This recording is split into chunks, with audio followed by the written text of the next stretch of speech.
కన్యరాశి వారు ఈ ఆదివారం అమావాస్య సందర్భంగా కాళభైరవ జయంతి సందర్భంగా ఆంగ్ల సంవత్సర చివరి మాస సందర్భంగా ఎలాంటి విధులను పాటించాలి, కష్టాలను ఎలా దూరం చేసుకోవాలి, ఐశ్వర్యంగా స్వాగతం ఎలా పలకాలో ఈ వీడియోలో సవివరంగా సంపూర్ణంగా తెలుసుకుందాం. కన్యరాశిలో ఏ నక్షత్రాలు వస్తాయనగా ఉత్తరా నక్షత్రంలోని 2, 3, 4 పాదాలు, హస్తా నక్షత్రంలోని 4 పాదాలు, చిత్తా నక్షత్రంలోని 1, 2 పాదములు కలిపితే కన్యరాశి అవ్వడం జరుగుతుంది. చాలామందికి పుట్టినటువంటి కాల సమయంలో డేటా బర్తులు లేనటువంటి కారణం వలన పేరు యొక్క మొదటి అక్షరాన్ని అనుసరిస్తూ ఆ రాశిని తెలుసుకునే ప్రయత్నం చేద్దాం.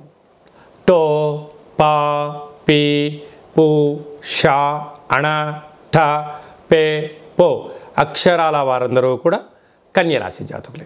కన్యరాశి యొక్క అధిపతి బుధ భగవానుడు.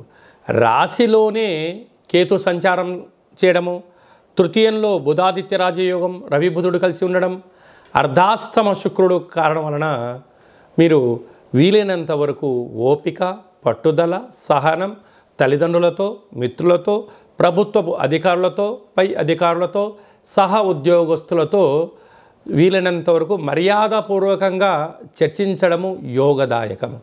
లేకపోతే అనేక రకాల ఇబ్బందులు వాళ్ళే కలగ చేసి మీ పైన నింద వేసే పరిస్థితి అధికంగా ఉంటుంది. తస్మాత్ జాగ్రత్త.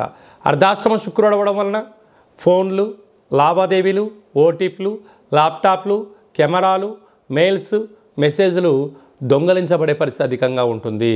కనుక ఇలాంటి కాల సమయంలో అప్రమత్తత చాలా అవసరం అని చెప్పి గుర్తుపెట్టుకోవాలి. 6వ స్థానంలో శని భగవాను స్వక్షేత్రం అవడం వలన రుణ సమస్యలు, రోగ సమస్యలు, శత్రు సమస్యలు, సీజనల్గా ఇది చలికాలం అవ్వడం వలన సీజనల్గా వచ్చే వ్యాధులు అంటే బ్రెయిన్ స్ట్రోక్ లాంటివి కానీ, నరాల బలహీనత వచ్చే అవకాశాలు ఉన్నాయి. కనుక గోరువెచ్చని ఆహారం, గోరువెచ్చని నీరు, చలిలో మంచులో తిరగకపోవడం ఉత్తమోత్తంగా భావించగలిగి. సప్తమంలో రాహు. మీ అవసరం ఉంటే జనాలు మీ పాదాల దగ్గర ఉంటారు. వాళ్ళ అవసరం తీరిపోయిందిరా అంటే మీరు 100 సార్లు ఫోన్ చేసినా పట్టించుకునే పరిస్థితి లేదు. కనుక ఎవరు మనవారు, ఎవరు పరాయి వారు అని ఆలోచించుకోవడం మీ వ్యక్తిగతం అని చెప్పి గమనించాలి. భాగ్యస్థానంలో గురువు. భార్య పైన భర్త, భర్త పైన భార్య, ప్రేమానురాగాలు అవసరం అని చెప్పి గుర్తుపెట్టుకోగలగాలి. పోతే లాభస్థానంలో కుజుడు. స్థిరాస్తులు, చరాస్తులు కొనుగోలు చేయాలని మీ కోరిక నెరవేరబోతుంది. కాకపోతే డాక్యుమెంట్లు సక్రమంగా ఉన్నాయా లేదా, వీటికి లోన్ ఎంత వస్తుంది, మీ యొక్క సివిల్ స్కోర్ ఎంత ఉంటుంది ఆలోచించే వ్యక్తిగతం.